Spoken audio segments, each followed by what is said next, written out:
We actually had Lou Maloney here earlier, and he said the same thing. He also has a degree. And it was one of those things where now he could sit back and he said, you know what, I don't have to, towards the end, he didn't have to worry so much, so he has an opportunity. We had, on our staff, we have 2 head college coaches. One of them, Coach Chauvin, is the head coach at Rollins College in Orlando, Florida. Terrific academic and baseball school. And earlier during the week, he had a prospect out here that he was working out. Just for parents to give you an idea, kids to give you an idea. He offered that player an opportunity to go to Rollins College and almost a full scholarship after he saw him play, saw him work out. And then he said to him, how are your grades? And for his Q, he had a 2.6. A 2.6, which is about a C+, maybe a C. And he said, you know what? That's going to be tough for me. And he said to me after, he said, you know what that is? A 2.6, the difference between a 2.6 and a 2.8, where he could easily go to college. And it's another $120,000, $140,000 of education over 4 years. He said, it's probably 4 hours. It's 4 hours of studying a little bit harder. It's 4 hours of getting ready for that exam, that big English final, so that your grades are a little bit better. 4 hours. And all of you have it all in front of you. All of you do. And until you're faced with it, you don't really realize it. So education is huge. Don't just say it. We believe it. Next question I have, and we talked about tech, is attitude. And you have 2 types of attitude, a positive, a winning attitude, and a losing attitude. A losing attitude, we talked about, I can't do it. I'm not going to hit this guy. We're not going to win this game. We're not going to come back 3 games to none to the Yankees. We're done. The winning attitude is we can do it. We're going to beat this team and we're going to come back. Talk a little bit about the attitude that you need to take into not only what you do every day on the field, but off the field as well, in everyday life. I think they're two parts of the same, but yet different on and off the field. But as far as the attitude of positive reinforcement to what you're doing, it really came into play again last year. It had to happen in 04 when we came back down 3, but we were in the same situation last year with Cleveland. Things weren't going well. We weren't throwing the ball real well. Hitting a lot of Adam balls.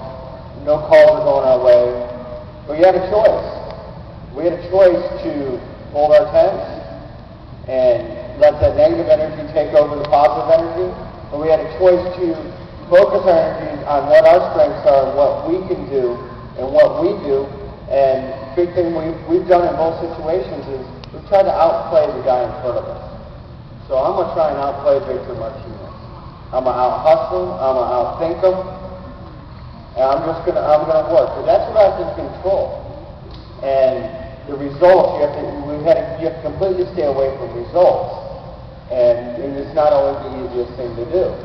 So by our team making a choice, by choosing to be positive, we ended up having good results.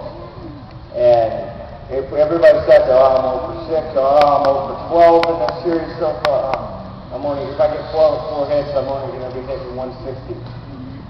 And that wasn't the focus. And the focus was doing the things, outplaying, outthink them, out-hustle them, and do it pitch to pitch. And in both circumstances, that allowed us to do that, but it was the attitude behind it that propelled us to be able to physically do it. Last question for me, I'm going to open it up to you guys. Well, we've talked about all week being a good teammate. Coach Bowen talked about it a couple days ago about what he's looking for in a college baseball player. And when it's all said and done, I got to believe that when your career is over, it's not about how many hits you had or how many no-hitters you caught. It's about the guys that are in the locker room with you and how good a teammate they were to you and you were to them. And obviously, with the respect that you're given as the captain of the Red Sox, I know that means a lot to you. So just to talk a little bit about not just what you do physically on the field, but being a good teammate and how you handle yourself with your teammates and your coaches. There's people play the game for different reasons. For me, that's the biggest thing that I'd like to walk away from the game with, is the fact that I hope I can walk away and have the respect of my teammates. And if I can do that, I have probably gone out and played with my heart 110% every day, given what I've had, whatever my body physically can give that day, and mentally I can perform.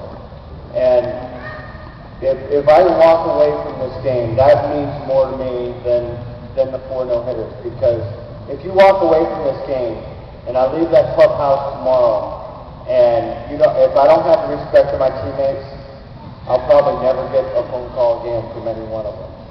And that's kind of it's kind of a choice that you have of how you go about playing, enjoying, and playing the game is what you want to get from it. There is the fact that some people it's strictly a job, and for me it's different. I believe that I have developed relationships, friendships, and hopefully the respect of my peers outweighs everything else, world championships, no-hitters, etc. And I hope that when I walk away, that those things will still remain. We had some questions. You guys had some questions the last time, right?